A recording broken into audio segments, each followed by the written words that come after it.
Welcome to this week's episode. Today we are talking with Annamarie Buonocore of two magazines that we enjoy here in the aviation industry, In-Flight USA and BizAvJets USA, and lots of other things. So let's just kind of go around and do intros and pitches and things, and then I've got some questions for Annamarie, and I'd love to hear her take on a lot of different things that are going on. So I'm Paula Williams with ABCI. We help aviation companies sell more of their products and services.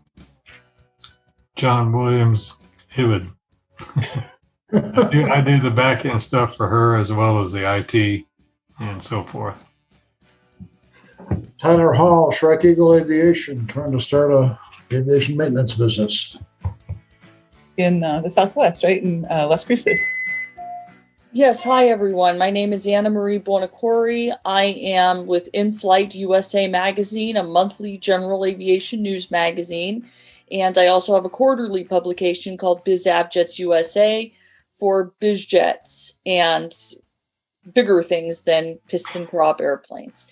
That is a little bit about me. Thank you. Fantastic. So, Annamarie, you've had like a bunch of things going on lately. I just saw on Facebook a post about the World Peace Summit. Yes, and that was interesting because I have a good friend of mine who gets a lot of speaking gigs. She's in Toastmasters, as I am, and does a lot on the world stage. And this is actually a UN platform. And I thought to myself, this isn't really my thing.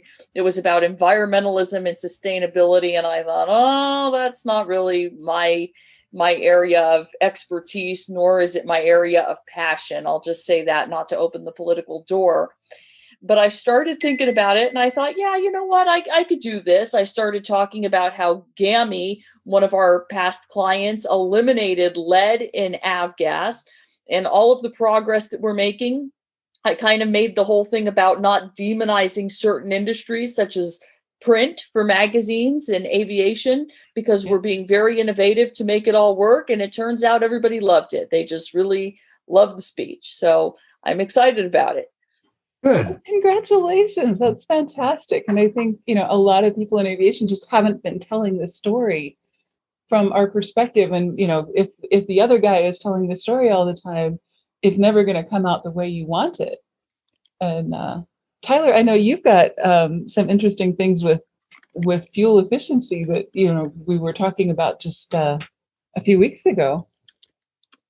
Yeah, what GAMI is doing is just very exciting. There was a news article came out from Journal Aviation News.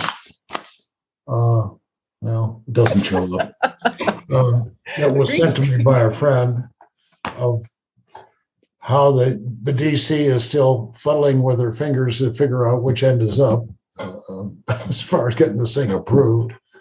Last interview I heard with him, they had an TSIO 550 engine on the test stand, and the final test was, okay, we want to, these three FAA guys said, this is an optional test. Do you want to run it? And he said, yeah. Well, we want to run it until you blow the engine up. Okay. So they cranked the bypass valve down and started out at 30, 40, 35, 38, 39, 39 and a half was as fast as they could get, hard. And here's a 310 horsepower engine making over 400 horsepower on the test stand. Yeah. No detonation. This is using a new... it's reading like, a 100, 160 rating. And this is a no-lead fuel, right? What kind of fuel are they using to do that with? That's GAMI's new G100, unleaded. Mm-hmm. Nice. He gave a history of the 15145 was developed apparently just before the D-Day. Mm-hmm. And it gave the U.S. aircraft another head up is that, those big round engines, and the Merlin engines were loved it, but it still was a very high lead. Yeah. And the advantages he talks about, this new unleaded, is there just will be no lead fouling on plugs, carbon buildups on rings. It actually, we can use the synthetic oil, so the natural slipperiness of the rings on the piston up and down is going to be less, so you can develop more horsepower for the same amount of fuel. It'll go faster or burn less. And engines will last longer. Oil changes will double. Spark plug replacement on an annual basis won't be needed because there's no fouling. Right. There's no lead. Yeah. That gray goo you get underneath the belly of an airplane just goes away. Mm-hmm. So right. So Annamarie, I'm so glad that you're taking that message past the aviation industry and past the techie guys, to people who really need to hear it, and to know, that there is innovation coming on in the industry that is actually good for everyone. Annamarie, I hope you're following what's going on up there at GAMI. Oh, yes. This article talked about the EPA called GAMI up, Braley up, and says, "What's going on? What are you doing?" Yeah.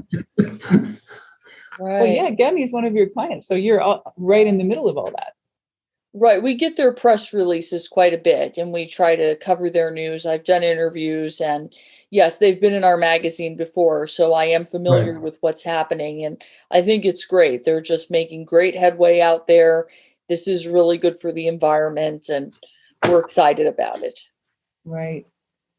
What's interesting, Tylor, what you just said made me realize, because I never did really understand something. I used to do street racing, okay, and we built engines and we put them in cars, and we'd go because there was no really any place to race except on the street. But our engine would foul plugs at the rate of one race, and you had to replace them. Sometimes you couldn't even tune the engine up before it needed spark plugs because of so much lead in the fuel. Much less what it's doing to the environment, but all that lead was really fouling those things out. We thought it was just cheap plugs. Wow. But we couldn't get them to work, and then so that's interesting. It'd be interesting if we could go back and run that fuel in the car we had back then. Well, I mean, look at the auto racing world. Is going to love this fuel.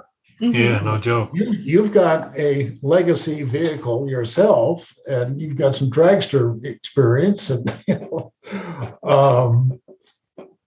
I think this will be sold retail at airports. A lot of off the airport use. Yeah, I'd like to try some in the car. I mean, here in New Mexico, there's all kinds of people with the street rods and neat running stuff in 1935 pickup trucks with these giant engines up front. Exactly. Ridiculous engines. And as we've talked about, Tylor, I think selling it at some of these airports that are under threat of closure, like Reed Hillview, it could really save them and really be. Oh yeah, the California people are going to love this thing. Yeah, they're going to love it. They could put it in their Maseratis. And EPA. Right. Anybody who's not driving a Tesla, if they have a fancier car, it could work out very nicely for them. Yeah, and be another source of revenue for those airports, and make them more the center of the community. I know we had talked about the Greenville downtown airport, how they built a park and restaurant and other things for people who are not really in the aviation world. They started doing the field trips and everything else. And if you look at GMU versus Reed Hillview, This is one where the soccer moms in town would go absolutely crazy if you did anything to the airport, because this is part of their education system. And over here in Reed Hillview, you've got the soccer moms are not, and I'm using that term improperly, but anyway, it's not really as much a part of the community, or at least it doesn't have as much a tight-knit relationship with the community. And then you get those folks demonizing the airport because they think the chemicals are causing problems for mental health and all this other stuff. So bridging that gap and making it a friendly place with the parks, with a little area for the non-aviation people, it's a great strategy. Yeah. And well, there are a number of wings and wheels type air shows. Yeah. Where they invite the hot rodders and the antique automobile people to come out and show their wares, as well as the EAA and it's a lot of bombers or whatever for display. Demographics. And I think being part of the education system would prevent a lot of things like the Reed Hillview situation, where you tell people what a contrail is. You tell people these are the chemicals that are, and this is how chemicals are disposed of at the airport. This is how they handle their runoff.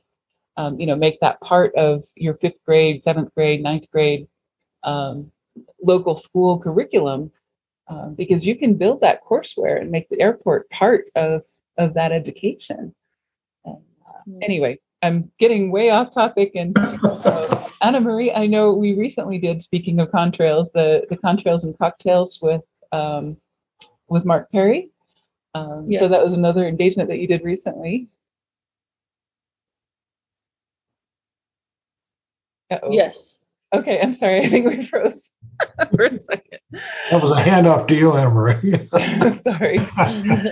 I should have asked a specific question. Let me try that again. We got to talk about some of the things that you do, and that was another speaking engagement that you did recently. You're doing a lot of these. Is this something new for you, that you're kind of getting into public speaking? And well, I'm always trying to get more speaking gigs. I've enjoyed speaking since I was very young, since I was in high school. Spoke in church when I was a kid, spoke at school arrangements and activities. So I've always kind of had a passion for it.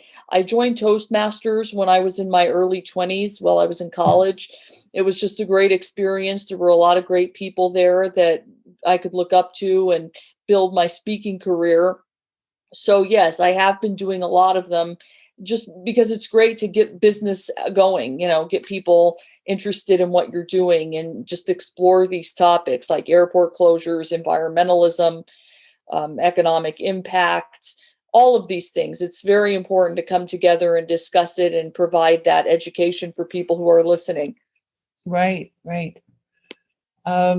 So a lot of our clients, I wish they would do more public speaking, whether that's on podcasts, whether it's electronic, whether it's, their Chamber of Commerce or Rotary or, whatever it is. What would you recommend? Would you recommend getting a coach or an agent? And I know you're working with Rossalyn Khan and she's a coach. I mean, sure. I do recommend some coaching. It could be very helpful. Sometimes it's just learning that one trick, kind of like taking a test. Sometimes if you learn that one trick, you'll ace it. So coaching is good. But Toastmasters could be a great first step. Coaching can be expensive, and just going to a local Toastmasters club, it doesn't cost you anything to visit. They're pretty much everywhere. You can probably find them at your local church, local school, local community center. Just go online, toastmasters.org. You'll find a club, and you could just drop in and visit. They have them in the morning, at lunchtime, in the afternoon, on the weekends, in the evenings, whenever you're available. Go there, see if it's a fit, try a few clubs, and you'll pick up a lot of tricks in Toastmasters. Definitely. They'll teach you about vocal variety and purposeful pauses and communicating with the audience, and even what to wear and how to present yourself. So it's a great program. Oh, and word selection. Sorry, John, what? Word selection. Right. That's important. Yeah, I know. I thought there's the old joke about the sales guy says he figured out how he increased his sales by 50% by changing one word. And then the guy says, well, what was the word? He said, well, after everything the prospective client used to say, I'd say bullshit. Now I say fantastic. Well, there you go. One word for another. That's hysterical. No, I think, it would make my job a whole lot easier if all of our clients, were comfortable with public speaking and, were as much of a rock star as you are, where you're actually in those things and comfortable showing up and voicing your opinion. I think that's a skill that I wish everybody had. It takes time to develop it, and some people have a little bit more of it in them than others. I come from a family that kind of has it in them. I have an uncle who's lectured in church pretty much every Saturday of his life. So, if you come from people who are doing it, it's easier to do it. But even if you don't have it in you, these skills can be developed through practice and going to great clubs like Toastmasters. Right. There's a saying that, action kills fear. So, if you seek out, and I think, from the David Goggins book that we were reading, you seek out opportunities to do what you're afraid of. And, so Toastmasters, I think, would be a great opportunity for a lot of the people that have that fear. And, you can at least take baby steps to just go to a meeting. You don't have to say anything, and then take one baby step every week or every month as you're able. Expose yourself to your fear and get past it. So tell us more about TV advertising. That's something we've never talked about or never done, but we do have some clients like flight schools and FBOs and charters that maybe would be good candidates for that because they are looking for people in their local area. Right. Yes. This is a new step for us as well. We're primarily a print outlet. We have the 2 magazines, and we do a lot of digital stuff too. We can work with people on their SEO, social media, website advertising, etc. But like I said, a good friend of mine in the LA area, which is huge for aviation, and she's very close to the Van Nuys Airport, has a television show on KXLA. We would welcome anybody who wants to do a 30-second infomercial or a 60-second commercial. You just get online. We handle the video and everything. And you can also use this video on your social media, on your website, on your YouTube channel. So it's very effective. Our prices are great. And we can get you in front of an audience of up to 200,000 people. And there's probably a lot of students and prospects on there who are interested in getting involved in aviation. A lot of people dream about flying. I was at a family party a couple weeks ago, and somebody I could never picture even riding a small plane as a passenger came up to me and said, how do I get involved in aviation? I'd like to learn how to fly a plane or try out a simulator. And I was just really taken aback by that. And I think there's more prospects out there than we know. So what does a 30-second spot cost over there? We could do a 30-second spot for about $250. Holy cow. Really? Yeah, it's pretty low. The reason for that is it's kind of a new program. So could we put a video?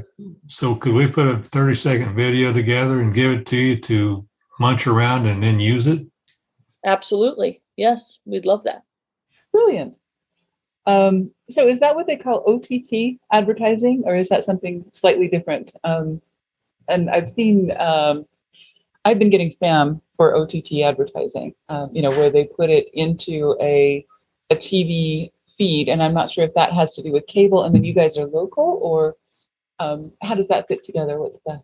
Yes, this is a local network television station. Normally programs like that, OTT programs, they get it on Amazon, Apple TV, things like that. I'm not saying it's ineffective, but this is a network TV station that's been around a really long time, and it has a lot of really good backbone. It's not only in Los Angeles, it's now in Las Vegas 7 days a week during prime time, like at 8:00 at night. So that's something else to consider because Las Vegas is really booming with private jet action. Yeah, it is. Maybe we should consider doing one of those. Right, exactly. This is a new idea for us. This is fantastic. And, also clients, you may want to consider TV advertising for, your local market in that sort of a situation. Do you have any idea about the demographics of who watches the network TV as opposed to the cable TV, or how does that fit together? Yes, this network television station has about 200,000 viewers, and this program has about that. It's coming up close to that. Sometimes at 11 o'clock in the morning, it's a little more difficult, but the one during prime time in Las Vegas has probably closer to 300,000 viewers. It's doing very well. And as far as demographics goes, they're getting a lot of younger people watching it, students. I know that the network owner, she's Filipino, and she has a lot of younger people in her network who are watching it.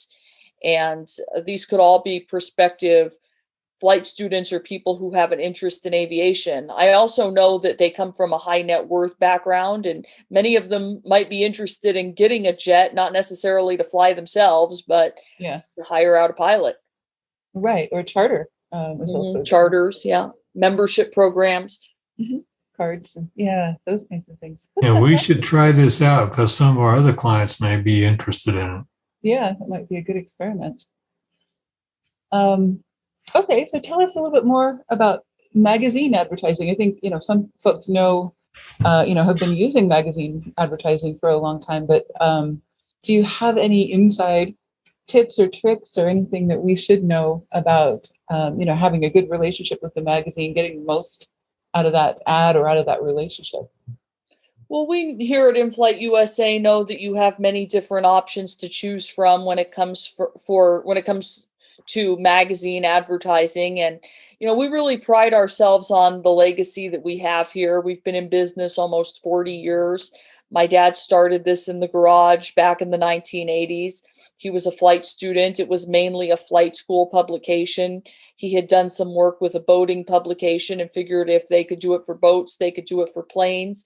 He loved all things that moved. He had a couple of classic cars.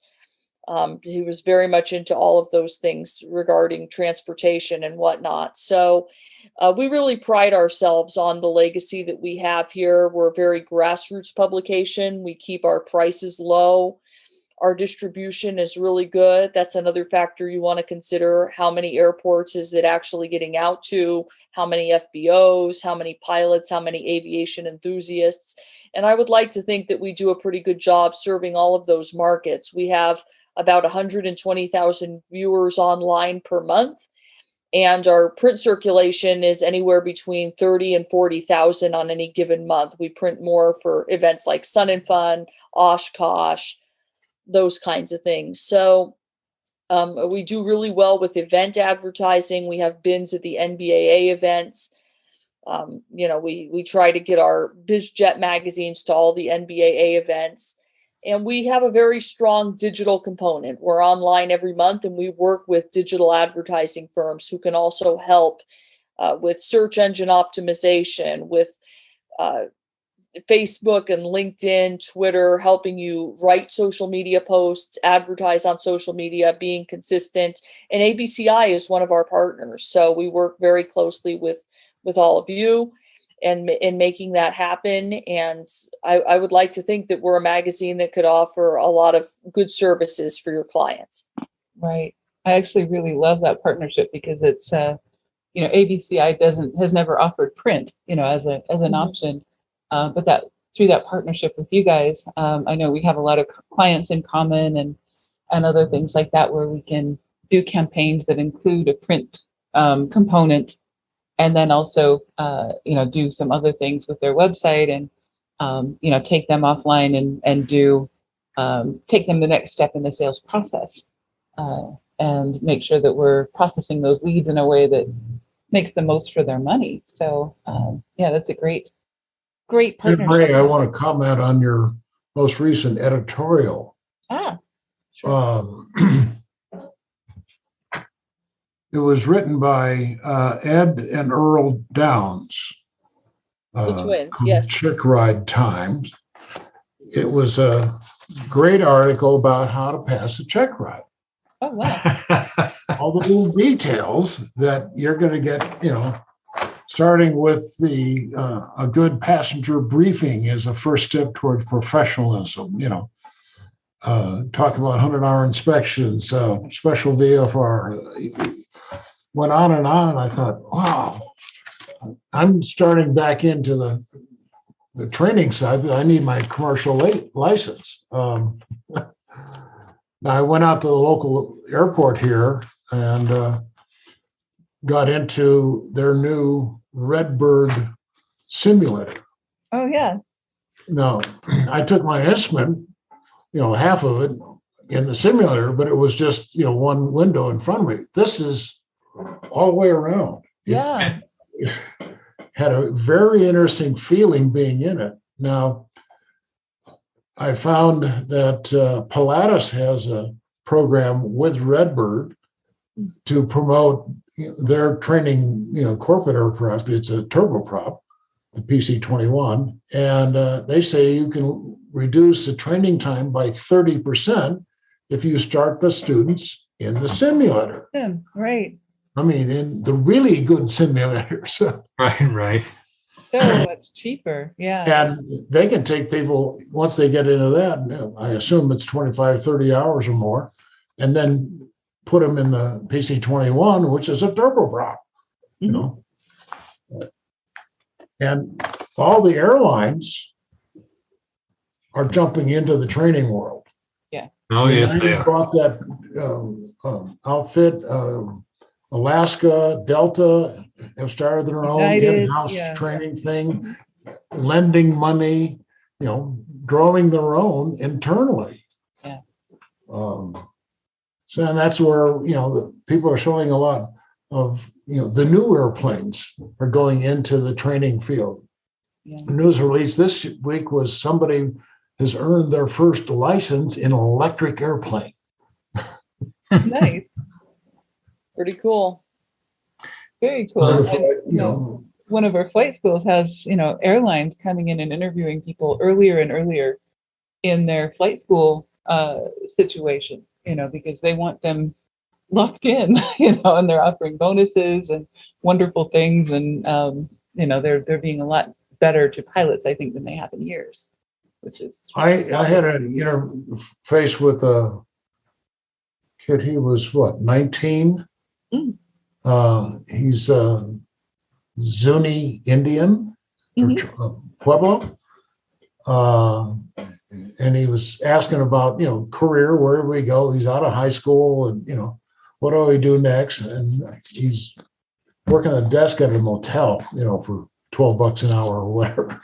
Right. And I says, you can get all kinds of money, especially as a Native American or Black or woman from all these different places. And I went online and found a bunch of them, emailed them to them. You can get $10,000, $12,000 of flight training. Brilliant. So many scholarship dollars go unused every year. It's very sad. And especially in the STEM areas of aviation, science, engineering, and math. So it's time we start capitalizing on that. Right. And you think about, this person's working in a hotel. It's possible that he's never really considered this as a career because he doesn't know any pilots. He doesn't know, have any real connection to the industry. So he had never, if you don't see it, you can't be it is kind of the saying. And I was at Duncan Aviation's Pueblo facility. Brilliant. It's huge. It's enormous, gargantuan. We're talking, two 40,000 square foot hangars plus another 40 or 50,000. Plus the more and more and more. They have a STEM bus. They have this painted up bus for going to the schools to get them out to come to the airport and do science things and get involved in aviation. That's so is smart. that a recruiting tool for them? That's they're recruiting kids out of high school, or how are they using it? Right out of high school. And the military, they have a whole program for bringing kids out and showing them this gorgeous facility, and to grow. They have a demand for more mechanics. Yeah. That's for sure. Very good. interesting facility. Fascinating. I'm really jealous of that tour. I think that would have been really fun to see. Well, most airports are basically a prison these days. I mean, to get people onto it, you have to have dang near have to have a badge, and you can't do that with high schoolers. Mm-hmm. Or even younger kids can't go out like I did. I was an airport bum. I mean, Oh yeah, I did too. You know that, but a company like Duncan is promoting this. That's getting good. with the tour. That's good. Yeah, and I almost think, the private industry, and, Annamarie, you wrote about the Reed Hillview Airport a few times, but, Yes. Private industry is almost taking it upon themselves to create courseware and to do the outreach and to, get into the schools, because, that's really where the industry is going to be saved, I think, is, where you get that next generation interested early. And, in GMU's case, they built a park next to the airport so that they could stage field trips. So you have the buses come to the park, and then you take kids in 6s or 8s and you go to the tower and you show them all that stuff. You take them around the airport in groups of 6s or 8s because you can't handle a whole class of 30.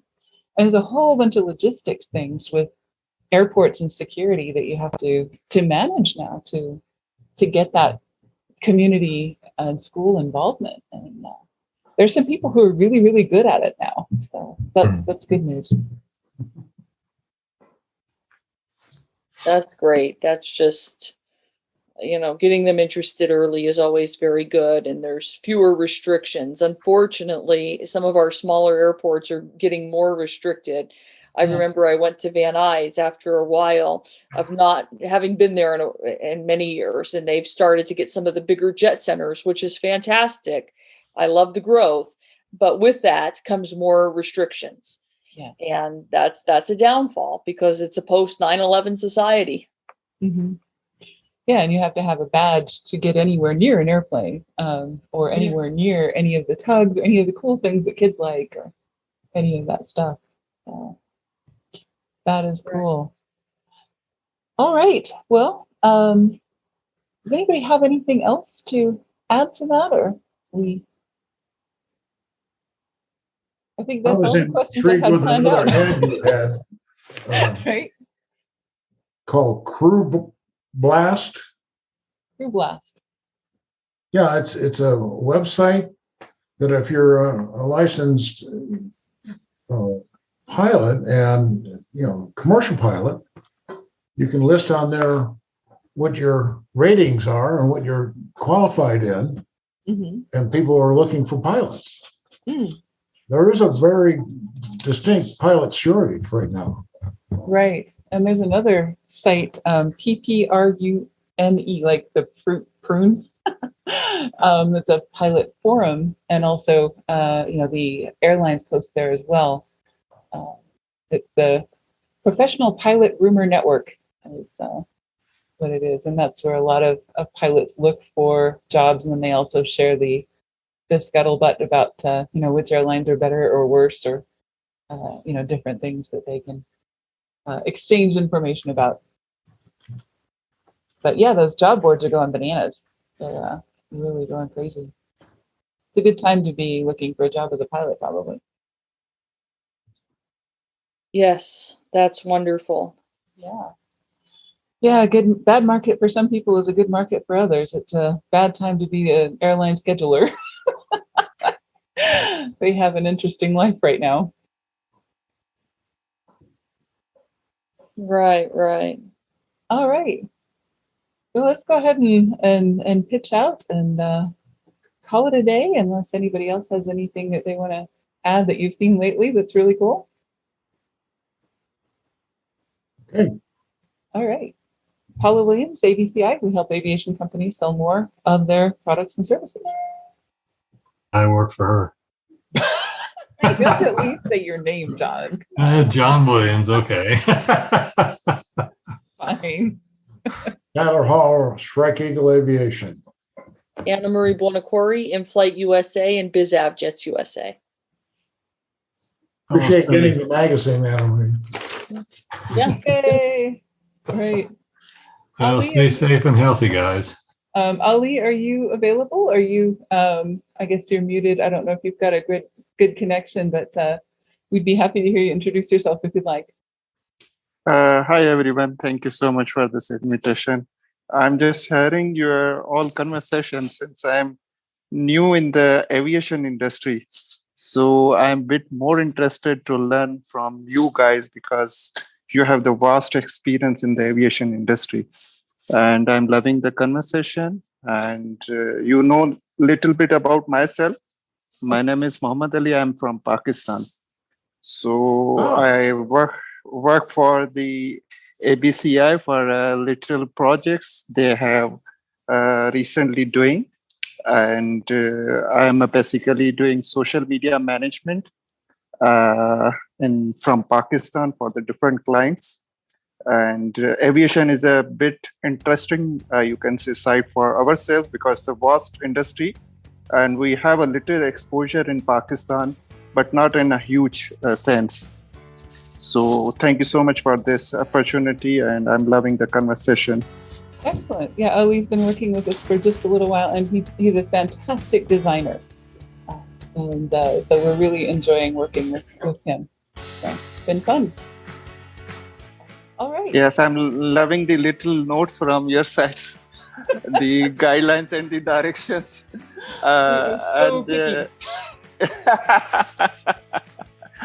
But I really enjoyed it, and I quickly, you can say, try to adopt the things you guiding us, and you can say fulfill your clients' requirement. Fantastic. Well, we're really happy to be working with you, and we're really glad that you were able to make it today. It must be the middle of the night there. Yes, basically, I was unable to connect you earlier because I'm working for another client, which is related to the, you can say, handyman tools. So I was having some words with him. Excellent. Well, I'm glad you're here, and I'm glad you made it, and I'm glad you got to meet a few folks, and we will be working together, I'm sure, as we go forward. So, thanks for joining us. Oh, there's your smiling face. Here he is. You are. Thank you. After a very difficult process, I just made it done. Fantastic. I know it's such a technological challenge to connect from the other side of the planet, but it's great to see. Yes. Thank you so much. Thank you so much. All right. Cool. Well, we'll sign off then, and have a great rest of your day or night, and we'll be talking with you soon. See Thank you you. guys. Thank you so much. Stay safe and happy.